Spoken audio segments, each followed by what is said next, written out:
Hello everyone and welcome back to the channel. We're coming to you today from the floor of the Content Extrepreneur Expo in Cleveland, Ohio.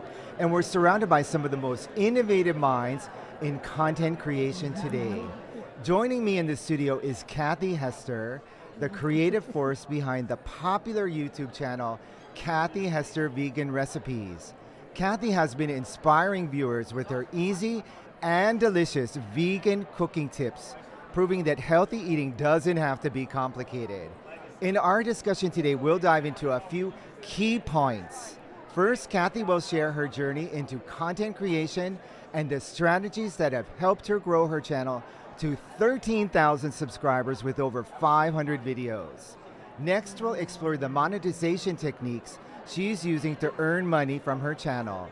And finally, we'll discuss the SaaS tools and technologies that have been essential in powering her success. So without any further ado, let's jump right into it and learn how Kathy crafts her brand story and connects with her audience and community. Kathy, welcome to the show. It's so great having you here. Thank you so much. I'm so happy to meet you here at the Content Extrepreneur Expo. Well, you're just a sweetie, and I've appreciated hanging out with you. Oh, thank you. So you're coming from Durham, North Carolina, North Carolina, right? yeah, and everybody says Raleigh-Durham because that's the airport. So there's not a wrong, but those of us in Durham are a little proud. Well, you know, I actually put into ChatGPT whether I should say Raleigh-Durham or Durham, and it said Durham. So, you know, that's great. So now you got the channel, right, doing vegan recipes. Like, how did you ever get into this? You know, how did this all start?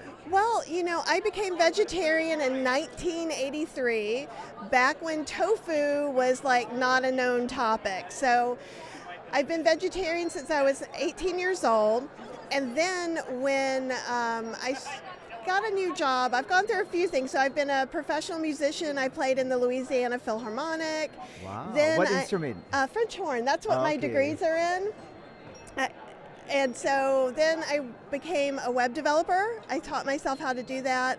Got a job in North Carolina that was paid well, had an office, but was incredibly boring. Well, so what kind of challenges did you face early on? You know, oh my goodness. Like as a content creator, you know, and now a successful content creator, like what kind of challenges were you facing early on? Because you got started, what, about 2010? 2010, about 15 years ago almost? Yeah, something like that. So I had wanted to do a vegan slow cooker cookbook because my friend had a baby with an allergy, so I was helping her make some recipes and then also make some that because she couldn't have dairy because her baby was allergic. And I didn't do it. So I think it was 2010 that I started healthyslowcooking.com, which was my blog, basically to shame myself into writing a self-published book. But what happened is very different. So I put out some content on different free sites that don't even exist now, and a publisher contacted me 4 months after starting my first blog. Oh, you're so lucky. And I kind of manifest things, so I'm big on the whole magic. I think cooking is magic. That's why I like to wear my little witchy t-shirts and stuff. And so I only had maybe 10, 15 recipes, and then I had 4 months to do 150 recipes, and I was a new content creator. So that kind of gets your butt off the seat and working as well, you know. And it being a slow cooker cookbook, it's not like I can cook something 30 times in the same day.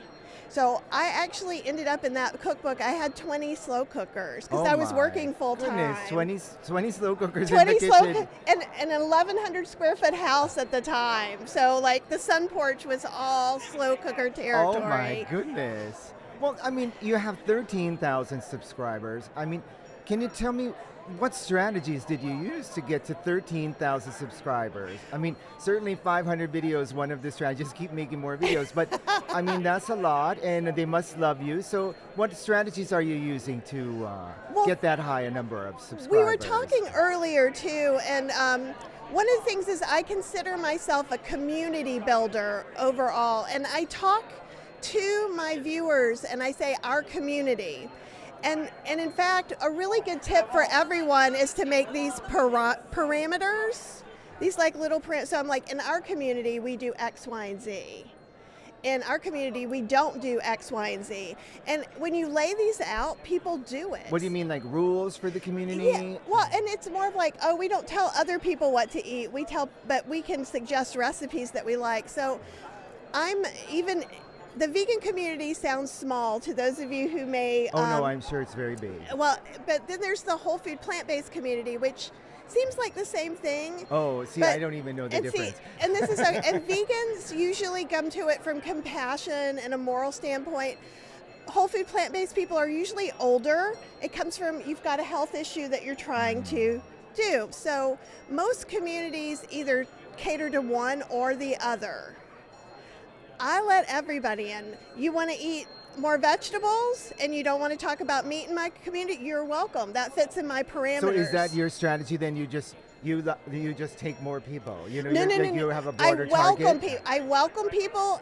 We're very inclusive and supportive. So when you come on, if you come on to my live and you say, hey, I'm Nicholas and I'm new here and I'm trying to eat whole food plant-based, probably 5 to 10 people in the comments will be like, welcome, Nicholas, you're going to love the community. This is great. These are not paid people. These are members of my community that are going to welcome you. So what I've done is try to emulate that same, like people are drawn to me because I'm including them. So before I was doing whole food plant-based, I have 10 traditionally published cookbooks. They have gluten-free options, soy-free options, nut-free options, all the options. And most people don't do that, but it's because I am an inclusive human being. Because if you came to my house and you have a nut allergy, I'm going to make it work for you. So if you come to my community, I'm going to teach you that we should be inclusive, we should be kind. So in a way, I'm teaching them basic, not everybody who comes in needs to be taught. So that helps you to grow the channel, right? By that yeah, people level feel of safe. I made this really safe community where people sometimes talk about things that are very personal. And I have some things other than YouTube. YouTube is just one of my places that so the community. So is there feedback? Do you like work off of feedback from your community and incorporating that into your content? I do, absolutely. So if people say things like, actually, I just got an email this morning because I was talking about here at the conference, which has not been that vegan friendly, even though they gave me that option. I brought a little cooker, a little Itaki travel cooker. So I've been cooking rice and heating up Indian food in the room for a meal. And so I was like, when I do my emails, because my email list is very important and integral to this, and I've started using it in a very personal way. So if you don't like me, you probably shouldn't be in my community because it's just me, right? And you don't really mind, like that's normal, right? Oh, no, that you're not expecting everybody to like you, and if they don't like you, you don't really care, right? It doesn't bother you. At first, and if you're a new creator, especially at first, those unsubscribes or those little snippy comments you might get about something, they hurt. But the thing is once you've set your mind what your goals are, and mine is to create this wonderful supportive community. So if I have someone who's kind of a jerk, which is the nice way to put that, I don't want them. And in fact, if someone's a jerk, I will remove them from my mailing list and block them from everything. Yeah, good. Because I'm like mama bear about my community. We don't have time for that, you know? And the thing is those people aren't going to buy anything from you. So even if you're sales oriented and not community oriented, they're not your people. And like if someone comes to my YouTube channel, so I am Southern and I explain exact details of how these machines work. So if you're there just to get a 5-second how-to, I'm not your gal. I'm not it. Well, I've watched your content and it's really very enjoyable. Well, I think and I don't mean it in a bad way, but people who are just in and out, I just want to find out how to click this button. Look, things don't work easily when you're recording the videos, and the thing is you're very good about, well, look, we're having a little trouble right now, and I'll be right back. Oh, exactly. I have I break even all the rules. Walk off the screen, I will totally walk off the screen, and I do that in lives. I'm like, oh my God, you want to see that? Let me go get it. It's just right around the corner. Well, Kathy, you mentioned a couple of things earlier about, that you could have a sales-oriented channel, or your content could be sales-oriented or community building-oriented, and that you're more in the community building. That's where, but I know that you also have some monetization activities Absolutely. going on. And let's talk a little bit about, because many creators, they want to start the channel and or their content, whatever content they do, and they struggle to find ways to be able to make money from what they're doing. And sometimes that's the reason they quit, is because they just can't really financially sustain it. So how are you making money from the content that you produce? And even if it is designed more to promote the community, you still need money for that too. Absolutely. So what are you doing to monetize? And I would like to point out to everyone that if you're being sales forward as a brand or community forward, that doesn't mean that you don't make sales. So I work full time doing this. So it pays my mortgage, it pays all my bills. So you mean your content creation is your entire source of income? Yes, right? It is my entire source of income. Yeah. And it has been for, oh my goodness, I don't know, like 8 or 9 years. I forget when it actually happened. So at first I had an income coming from cookbooks. I don't really think of YouTube income, blog income. I think of my whole income. You're a total package. I am a creator. You're a total package. The and creator you have the fits videos, better. you have books, you have memberships, you have a Yeah. number of things, all of which are ones that produce income, right? Right, and then YouTube, and making a community on YouTube. I have a Heartbeat community, which is like Circle or Mighty Network. That is a free community, but the people in my membership, Kathy's Cooking Club, get a special off And about membership. like how much do you charge for being a member? It's so inexpensive compared to what your businessy stuff is. So a full price member in Kathy's Cooking Club is $50 a month. They get two to 3 hour live classes a month, plus access to all of the library, which is over 120 classes with recipe PDFs. I'm going to just quickly ask you a question, because one of the techniques that I've been hearing for memberships, or just in general now, is that you had mentioned access to this, access to that, right? But what I'm starting to hear is that what people want is access to you.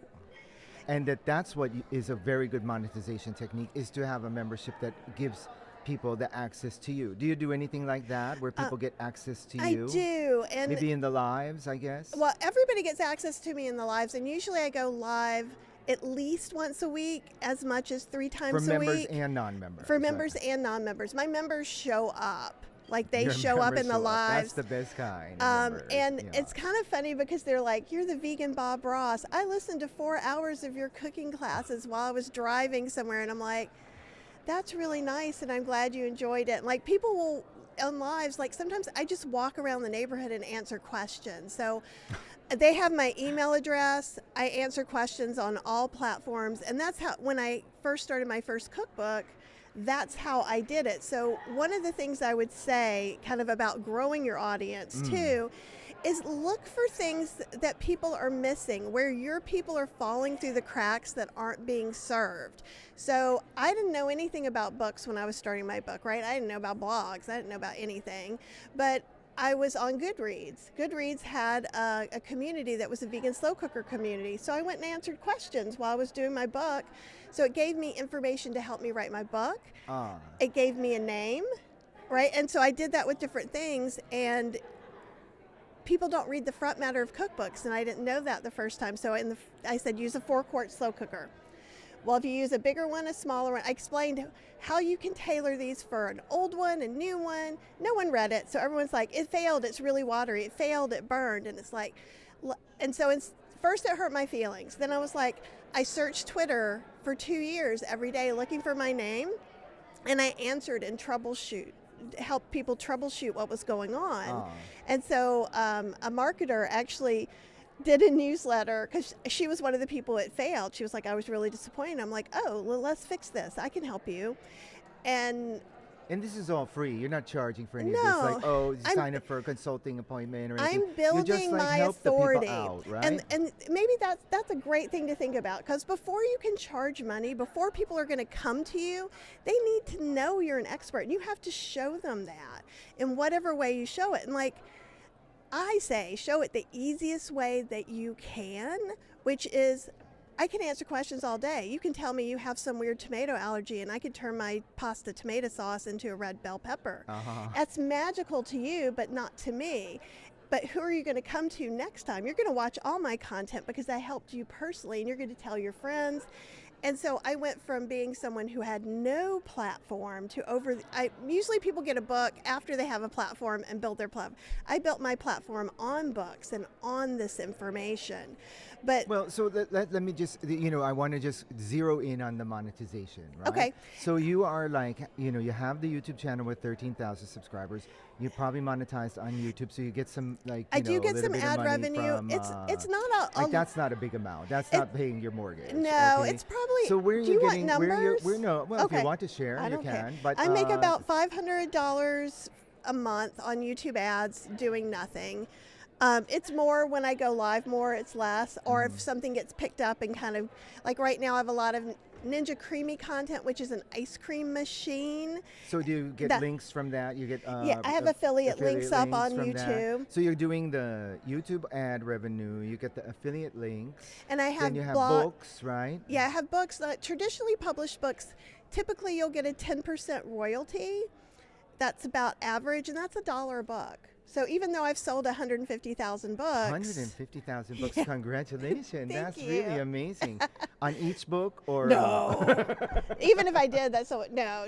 But I haven't added up all my things yet. But that's very successful. Congratulations. Yeah, typically they expect a cookbook to sell 1,500 copies. So it did do well. My first book did incredibly well. Some of it, I believe, due to my marketing. So how do you go from being a creator with a YouTube channel to having a book? Like, how does that, would you just stop making the videos and work on the book? Or do you, like a lot of people now writing their books with ChatGPT, they just put it all in and that's writing the books for them. I don't think you're doing that. No. You don't seem like that kind of person. Well, and with recipes, it's like a craft. I have to do it to make it. And so one of the reasons my Ninja Creamy content is popular is I started doing it in a way that no one else was doing it.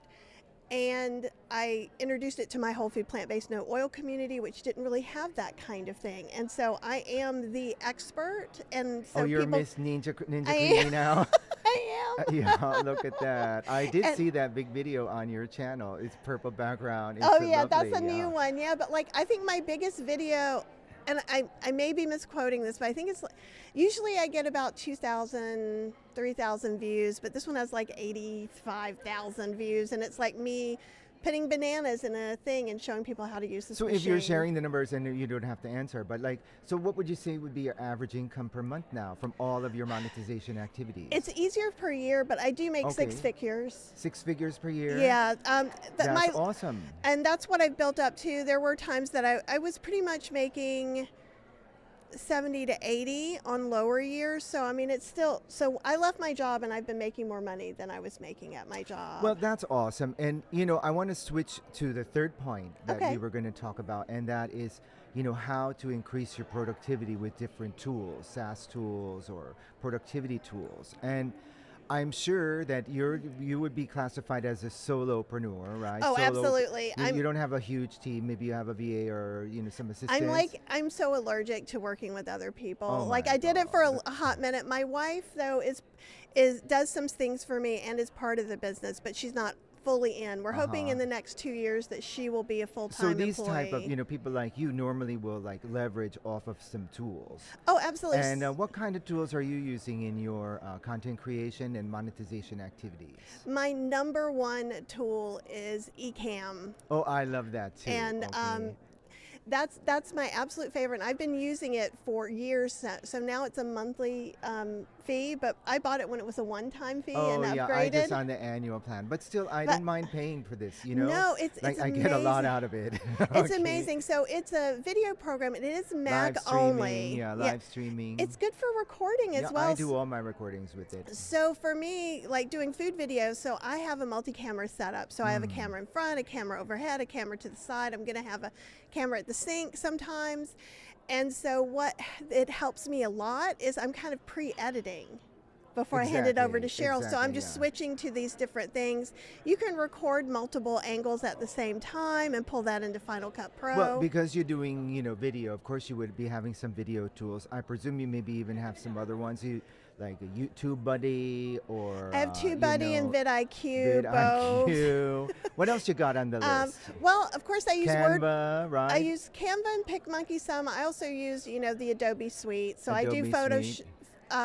Being a food blogger and I do photography for my my ebooks and things like that in my blog. So Photoshop, Lightroom is important. Wow. Even though I'll use some stuff in Canva, some things are easier, some things are frustrating.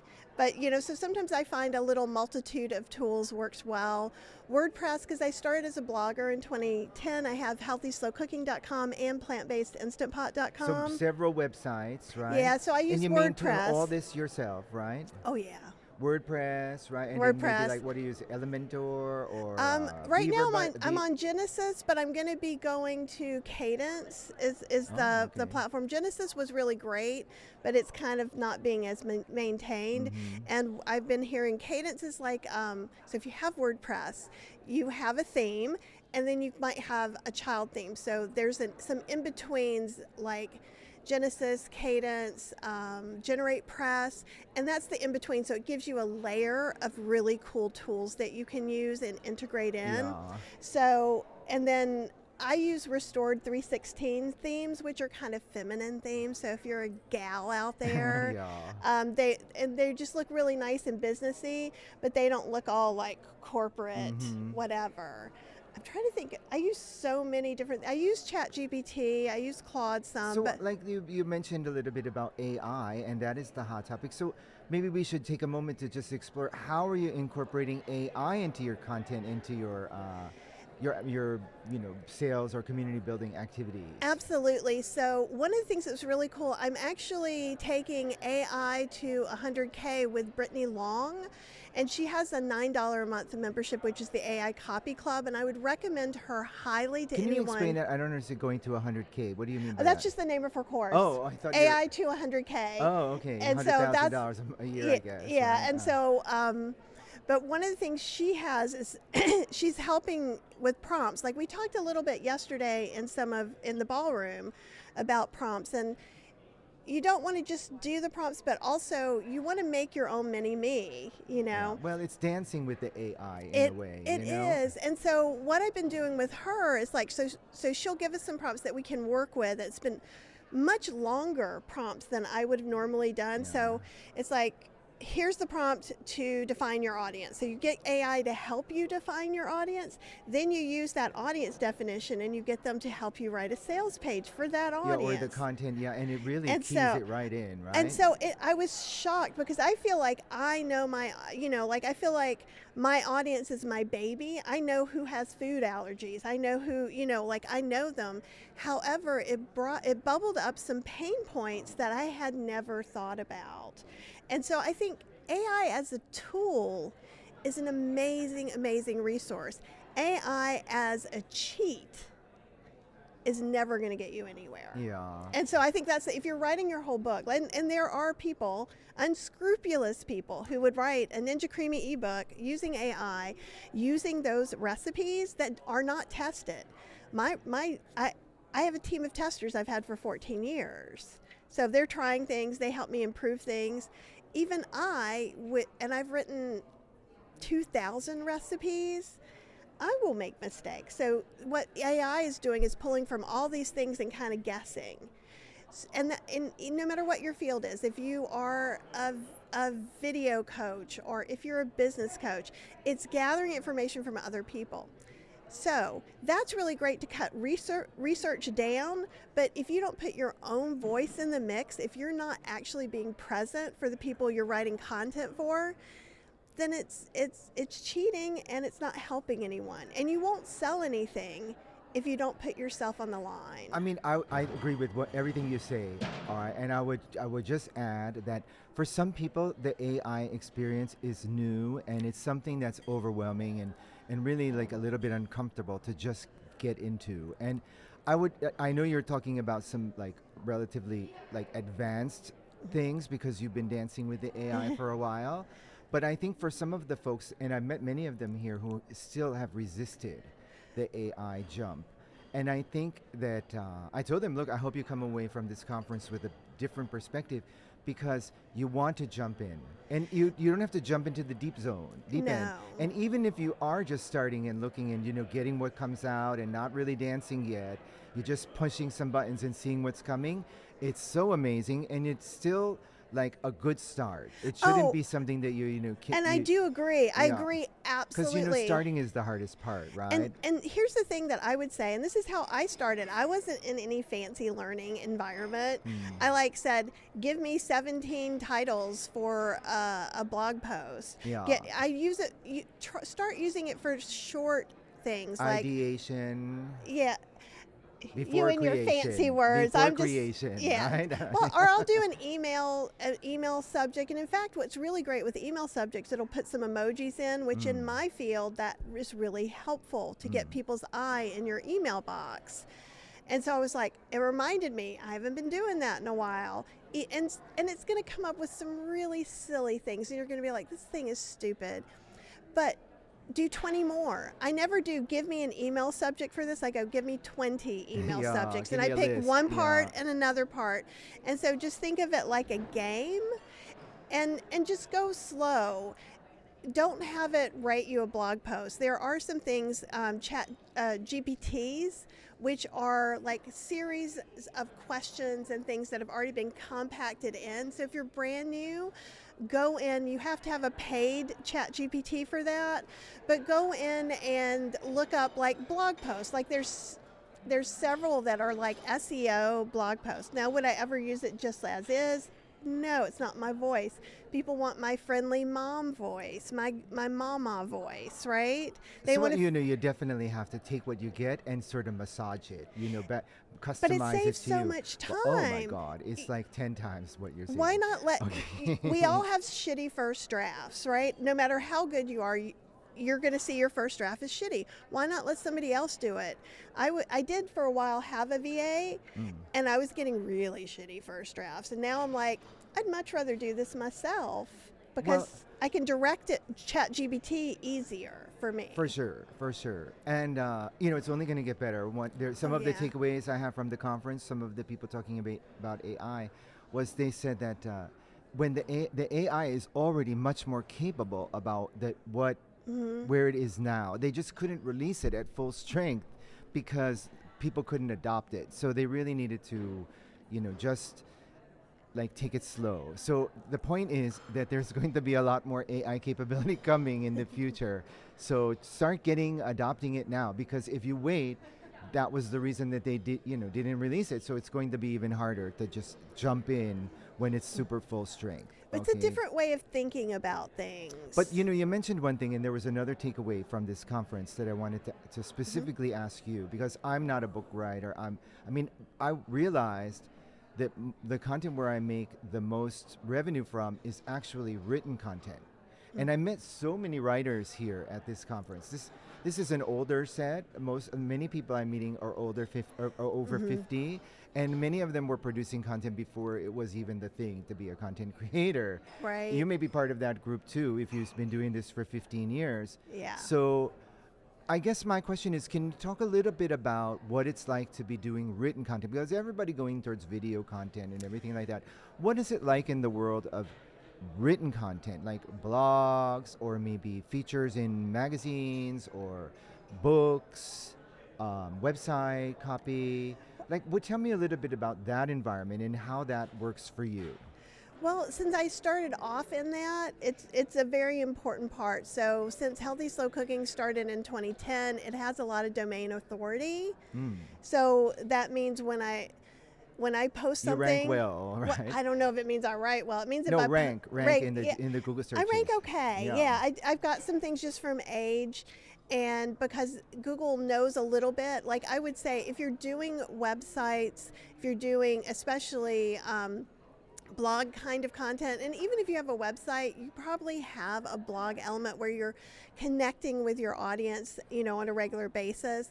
Make sure you're looking at Google Search Console if you're not already. A lot of people aren't, because if you go to Google and you search something, it tells you what it thinks you know, right? So if I go and I look up Ninja Creamy, and it'll say some things that I have, and it'll say some things I don't have that it pulled me up for. And that can tell me what content to write. Just like I send out an email and go, okay, it's almost Thanksgiving. What do you guys need? What do you need for your dinner? What recipes would you like me to write? So, how did you learn all this stuff?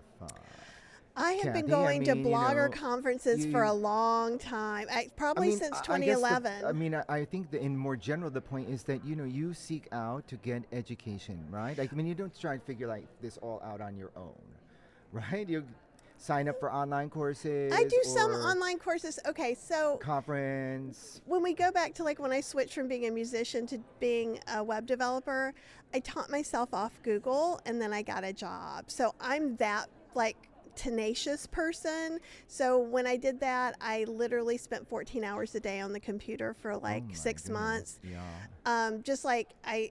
If I'm doing a book or a big project, I will work 14 hours a day. That is not what you should do. Do what I say, not what I do. Because it's hard, but I'm a very easily obsessed individual. And so a lot of times there are courses I take. OCD, obsessive compulsive. I think I got a little. I'm definitely neurospicy. Which is a new term. Yeah, neurospicy. So I think the thing is you do have to seek out things, and it's really important talking about this, learning things in AI, and because there's always a difference, and people are always like, oh my God, it's going to take my job. And you know what? It might, but if you're only doing a blog, that's a problem. But for me, I'm doing blogs, I'm doing YouTube, I'm doing books, I have a membership, I do courses, I do special courses. I've talked to people in the blogging field who have been I've never seen anyone who's as diversified as me. So we forgot that on the list of monetization activities. You also make courses, right? Right. So I have a Ninja Creamy course. I wanted to do an ebook, and I'm no one's going to be able to. They need to see me use this appliance because it was different than any appliance that's come before. And so I called it the Ninja Creamy Experience because I had no name for it. And so it's 20. ChatGPT recommended that? No, this was before ChatGPT. Well, before I was using ChatGPT. This was 2 years ago. But what happened is it was my most successful project. I filmed those 20 short videos in a weekend. Cheryl, my wife, edited them.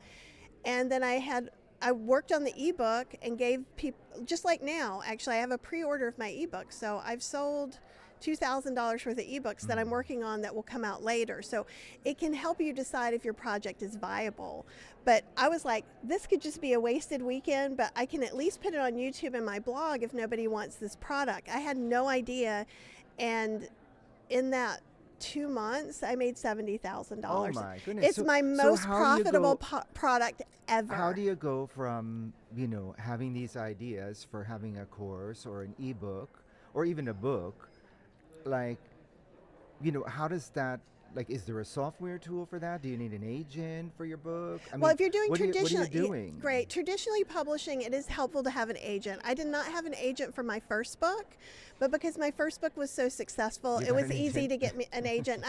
The same way I do my community, I am just a generally friendly, inclusive kind of person. So I met my agent at a blogger conference and we became friends. And that's how I do things very differently than a traditional businessy way. And so that helped. But for now, I've worked with 2 publishers. If I wanted to go to another publisher, I'd have to actually write a proper proposal. So most of you should be prepared to do a proper proposal. And you can look at the ecosgroup.com. There's a list about what you need for a cooking or nonfiction proposal. She's got it labeled out so well. It's a great free resource. But what if we backed up to just maybe people not ready for a big book yet? They just want to do an ebook Canva. Or even a course. Canva can do the ebook. Canva can do an ebook. You can get templates all over the place. So go to Etsy. Canva's doing everything now. Etsy.com. But I'm doing my ice cream books in Canva. My big project. And what about your courses? Do you have a course platform? I use ThriveCart right now. and it's a little bit, I'm a little unwieldy to move to another course platform. Well, what I'm seeing is a lot of people are on one platform and then they just go to another one, but they don't move everything. They just leave the old stuff on the old one. My audience skews older, one. so They don't like to literally move around. with the Ninja Creamy experience, we were on the phone with a couple people. I took a check. Oh. Like, so I go the extra mile. So like, that's why only Cheryl can be customer service. Cause like, no matter how annoying, so you're just like, really, how did you, they're like, I just can't buy it. I just can't figure it out. So we sit on the phone and we talk with them. And then not only are they're fans for life, and they bring everybody they know to me because I'm just kind. I'll tell you, I think you're very well positioned to even expand more, okay? Coming from the SaaS tool environment, and I'm not going to, suggest the things for you now, but I'll just say that in general, with some of the indicators that I hear from you is that number one, you're very active in a lot of different mediums. Yeah. And that's great. And that somehow tying it all together is, a little bit difficult. Go here for this one, go here for that one. Maybe having all in one would be a little bit easier. And then secondly is building, like maybe more formalizing your community to where maybe that there's a community platform where people would go. That's to what the Heartbeat community. is. So I do. So you have one of so those Heartbeat already? is like Circle or Mighty Network. So it's a place off of social media. Like not a Facebook group or right. not a LinkedIn I have group. a Facebook group as well. So my Facebook group is about 10,000 people. 10,000 members. But my goodness, like, you are quite a like powerhouse. Like sometimes 30 people will see something I post. Like they're really just putting a stop in it. Yeah. And you do have the @everyone, which you don't want to use all the time. Don't make people angry. But even when I use that, sometimes only 1,000 people see it. So it's not everyone. And so when I noticed that was happening, that's when I went ahead and went over to Heartbeat. And so I have a free community and I'm trying to lure them from Facebook and where they're comfortable. So I give them a free $35 class. When they sign up, there's a place where they can click and go sign up for a class. And then also with Kathy's Cooking Club, my membership, on the same platform, I have another private just for the members membership, like a paid community. Yeah, but it's not paid through there. It's a little hinky because I'm using ThriveCart, and ThriveCart does not have a community portion. And to me, that was one of the hardest. Well, this is things. where I'm telling you when you might want to start gravitating to something that is all in one. The payments, the emails, the incoming messages. It's just easier. Yeah. You know what I mean? But anyway, I'll just tell you just sound like you're doing incredible work, Kathy. Okay. I mean, sometimes this journey is a little bit lonely. I know you have your wife that you're on the journey with too, so that helps a lot. But there's sometimes you just don't really hear the feedback. So I just want to be someone to tell you that you're doing a wonderful job. You should be very proud of your accomplishment and where you are now. And that just leads me to wrap up with this one question, right? Where do you want to go? Where do you see yourself going in 5 years now? Because I had a conversation with somebody here the other day, right? And a number of creators I've been talking with, who I actually was using the word misdirected with them, okay, as we talked. I said, you don't want to be misdirected because sometimes you don't really know where you're going. So if you don't know where you're going, then I guess you're just misdirected because no matter, you don't know where you're going, right? Like there's no direction, right? Right. Or that might be directionless. But even if you do know where you're going, sometimes you have to reevaluate that and find out if that is actually where you want to go. So for you, how clear are you on how much clarity do you have on where you want to go and then how you're going to get there? I love that because I feel like this year I'm finally getting a different kind of clarity because I also tend, because I like to learn so much and I've always been a lifelong learner. If you're a musician, that's just what's bred into you. And it's very easy, has been in the past for me to be like, ooh, I want to learn from this person. I want to learn from that person. And then I'm like, oh, I must be doing things wrong because I'm not doing things like them. And in the past couple of years, I realized, I'm doing things like I do. And sometimes that doesn't mean there's no room for improvement. But that is the secret to my success, is that I listen to my gut, I make these choices. So this year I've been really kind of emphasizing not feeling dirty about sales, because I'm providing things for people that they need, and I'm providing them at not an extortionate price. And even in Kathy's Cooking Club, if someone emails me, tells me what their hardship is, we have a sliding scale. So people are going to come in, but the people who can pay full price are going to help support that, and I let them know that too. And sometimes people will donate money for people to come in for free. Like if you send someone like somebody asks you, oh, how can I buy the Ninja Creamy? Like, do you feel bad if you send them your affiliate link? No, I don't. But I think years ago I did. Years ago I felt a little bit, but like me, there's a milk maker, Miomat, that's my favorite. And I tell people about it all the time. They had sent me one. They're lovely people. And I make a couple $1,000s a year just telling people that this is my favorite milk maker. Yeah, isn't that wonderful? Right? But the thing is I don't feel like I'm trying to sell people, because I also tell people in the same breath, if you're going to make oat milk, you don't need a milk maker at all. You've got a blender. Buck up. Yeah. And so there's that. But I feel like this year is kind of me, and it's not really a sales journey as much as it is a product planning journey for me, because I'm doing 2 ebooks. I'm reworking some of the Ninja Creamy ebook. I'm reworking some of that stuff, which is what sells in the summer, a traditionally slow time for food bloggers. So if I guess maybe what I'm hearing from you then is your goal for the 5 years is to monetize more and to be more comfortable about monetizing. I would more. like that. That's a personal goal, is to be more comfortable with attracting money, because I do good work. I help people. And so for me, and you can hear me justifying this in my head, so I understand that too, but also I tend to sometimes not plan my year out. That's been an issue with me. So this year, I knew I'm doing this book now. I'm also doing a book in the fall, and a book that I've wanted to do for a long time. So you're sort of charting the course now as you go to your goal for the 5 years. And I already have my community asking for 2 or 3 more books, and I'm like, that can happen next year. And so even though the membership is regular revenue, ads are going to go up and down, especially right now with Google and cookies. All that could change they've postponed it another year, the second time. But when that happens, blog ad revenue could theoretically cut in half overnight. Well, let me share with you this, okay? If you, it sounds to me that you have monetization goals for the 5 years, right? And I was talking with a woman, and this was even my own experience, but I was sharing with her my experience about trying to think about where I wanted to go, and particularly with my own monetization. And the revelation that I had was that it's important to begin to think about what it is that you want to do when you are monetized and successfully monetized. I mean, some of the people in these online activities are making $10,000 a month, $20,000 a month, $30,000, $50,000 a month. That's an awful lot of money. Okay?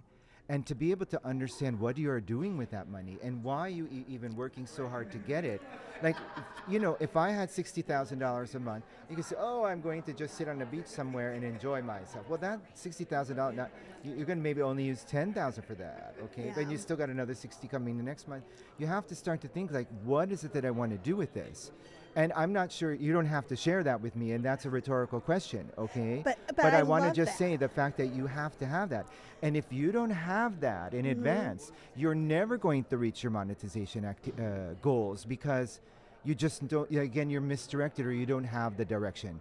So anyway, I think we need to wrap up there. Go ahead just with before the closing comments. Because I love what you just said, because actually I do have a business coach, and that is something that we actually are actively working on at the moment. So I think it's a brilliant tidbit that you just gave. So everybody really think about that, because I think it's really easy to go, I should make this much money. This means this, but it's an outward. It's like a dream. It's like a dream. It's not a real goal. It's a dream. It's like how you want people to perceive you more than how you feel in that moment. You have to be comfortable with that level of money. Okay? If all of a sudden you're making $60,000 a month tomorrow, maybe all of a sudden you're just not comfortable with that, right? I don't know, it's not me. Right. And you have to make that you in order to be that. And you have to make it you in advance. You can't just wait to get there. That's my point. I totally agree. No, I think that is the juicy tidbit of the day. So anyway, as we wrap up, I just want to thank you so much for coming on the show. And I want to give you one last chance to give some advice to the young ones out there, okay? And I don't mean young in like age. I mean young in experience, because we have someone here, you know, very experienced, doing a lot of content creation in many medium. So what can you give as a good tip to somebody just getting started, wanting to have that dream of being a digital entrepreneur, content entrepreneur? What can you give them? Start today. Start right now. Write that blog post if you want to do writing, or just go live. And I used to teach people how to go live. And the thing is you don't have to learn how to edit to go live. You can go live for 3 seconds. You can go live and go, I'm going to be on this great podcast. I'm just trying out going live. How does it look? Right? You know, yeah. And you can go in a test group and try it. Have your friends show up. No one's going to be there. You can go to Healthy Slow Cooking Facebook page, go look at the videos. You can go back to the first video I did, which is horrible. It's so bad. And it's okay, because you're going to get better, but you won't get better if you don't do it. So my challenge to you, if you're brand new, is to go live 7 days in a row. It can be 10 seconds, 20 seconds, 4 hours a day. I don't care. Yeah, you got to start this. Just start. Okay? And if you do 7 days in a row, you'll have the same results as someone who goes live once a week for 4 months. Yeah. And it'll be so quick, and you will feel so much more comfortable. You're going to feel uncomfortable and icky, and you're going to look at your hair and go, oh my God, how is that this? Nobody cares. Nobody cares. Just get them done. It's only content. That's the thing. It's just content. Make more content, because they forgot about the last content. Just keep making more. Right, okay? exactly. And nobody really cares. A lot of times I'm like, oh, it doesn't matter the editing. Just put it up, because we're going on to the next one. And they'll watch TV if they want to see perfect edited content. For me, they'll watch food. The people aren't watching Food Network. They're watching me in my kitchen, sometimes in my pajamas. The entry level is so low. People just want to meet you where you are as a human. So just come to them as a human with real information. I want to squeeze in a couple more tips, okay? A couple more tips. Number one, just know that it's going to be very normal to fail, okay? Like the stuff not going to work, and it's in order to get to success, you got to go through the failure zone, okay? That's how you get to the success I always say zone. you can't succeed unless you're willing to fail. That's number one. You're going to fail for sure, so don't worry. That's normal. And number two, and this is the biggest thing you need to remember, and hopefully you will agree, don't quit. Yes. Just keep going. You're going to want to quit. Don't quit. Just keep doing it, right? How many times do you want to quit? Oh, all the time. Sometimes on a daily basis now. It depends. I'm like, what do you mean the mic isn't working right now? I don't want to do this, well, right? with that, we have to quit because we're running out of time in the studio. So thank you very much, Kathy, for coming on, okay? And how do people find you? You can find me on YouTube. Look up Kathy Hester. You can find me on my blogs, healthyslowcooking.com and plantbasedinstantpot.com. Plantbasedinstantpot.com is only Instant Pot recipes. And you know what? We're going to have all of the links in the video description. So just look in there, right? But you've got so many places people can find you, Come right? hang out, see my community, and just see how things kind of blossom. They have to be nurtured. It's just like a garden in your backyard. If you don't nurture it, it's going to get wild. Well, I look forward to seeing you again, Kathy, at the eCam Content Camp. I already bought my ticket, so I can't wait to come. Brandon, I'm coming to see you. It's going to be awesome. All right. Well, thanks a lot, everyone, for joining the show today. And Kathy, thank you again for coming on. Oh, anytime. Thank you so much. Thanks. Bye.